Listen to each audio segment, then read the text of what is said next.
Welcome back to Christian Doctrine and Systematic Theology. We've been looking into the nature of God and the nature of man, and we've seen that because of man's sinful state, he has absolutely no hope apart from the grace of God. We've seen how God provided a means to reconcile man to himself, and we've looked into the church, that is the assembly of the saved saints. And as it is appointed for men to die once, but after that the judgment. That's Hebrews 9:27. What is it that happens when we die? So we need to look at the doctrines of heaven and hell. We're going to start with the doctrine of hell. At the end of this lesson, you're going to be able to give a general description of the biblical doctrine of hell. You'll be able to describe the eternal state and how it will differ from the intermediate state. Let's talk about this intermediate state for a moment. Jesus, in telling a story, said, "So it was that the beggar died and was carried to the angels to Abraham's bosom. The rich man also died and was buried. And being in torments in Hades, he lifted up his eyes and saw Abraham afar off and Lazarus in his bosom." Well, after physical death, but prior to the resurrection, the souls of the saved and the souls of the lost are conscious. Believers are with Jesus. We see that in 2 Corinthians 5:8. The lost are conscious in torment. Now, the Bible does not support either the concept of annihilation, which means that we simply cease to exist, or the concept of soul sleep, which means that we're not conscious after we die. Now, in the Old Testament, hell is the Hebrew word Sheol. It means death, the abyss, the realm of dead people, and it can generally be translated the grave.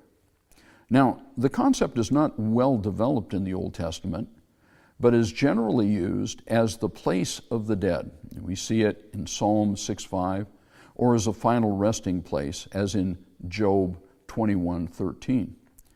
Now, hell in the New Testament, or in the Old Testament, gives Jews their general belief in hell, and it was divided into paradise, or Abraham's bosom, or the place of torment. Now, when we look at Lazarus and the rich man, they are clearly in evidence. Each place, the place of torment, in either case, it's a place of conscious existence. And there's an apparent awareness of the opposite region. Now, in the New Testament, there are two Greek words that are used for hell. The first one is Hades. The second one is Gehenna. Now, Hades is the region of departed spirits for both lost and the believers. Now, Hades corresponds pretty much to the idea of Sheol in the Old Testament. We see it in Psalm 16:10 and in Acts 2:27. The term Hades is used 4 times in the Gospels, and always by Jesus. It's in Matthew 11:23, Matthew 16:18, Luke 10:15, Luke 16:23. Now, Hades is also used with reference to the soul of Christ in Acts 2:27 through 31, where Peter is quoting from Psalm 16. Christ is said to have the keys to Hades and death in Revelation 1:18, and it's apparently an intermediate place of torment for the doomed.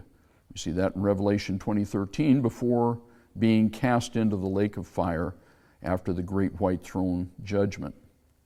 Now, Gehenna is the eternal state of the lost or the condemned. It's a place of eternal punishment. It corresponds exactly to the lake of fire we see in Revelation 19 and in Revelation 20. Gehenna probably originated from the Valley of Hinnom, where false god Molech was worshipped. Children were actually sacrificed to Moloch, and it became a place where refuse and dead bodies of animals and criminals were burned. There was often a fire burning in that valley. And so it is a place of God's absolute judgment. The term Gehenna is used 11 times in the Gospels by Jesus.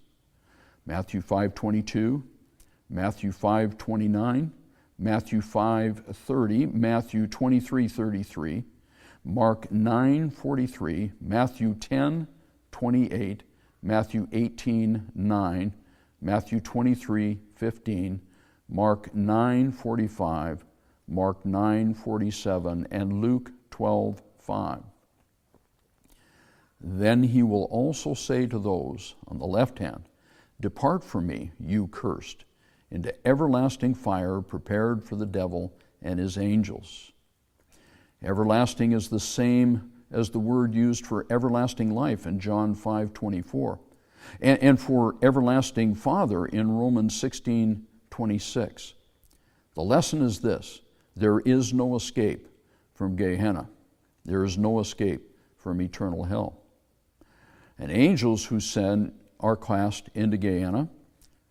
Hell is a place of weeping and gnashing of teeth, in Matthew 8:12 and Matthew 22:13. In Revelation, the lake of fire is called the second death, Revelation 20:14. And it's the final state for Satan, for Satan's angels, and all whose names have not been written in the book of life. It's a place prepared for the devil and his angels, Jesus says in Matthew 25:41. It's not a place anyone wants to go. Hell is real. It is a place of torment, and it is a conscious torment prior to Jesus' return and following the resurrection of the damned, a forever torment in the lake of fire.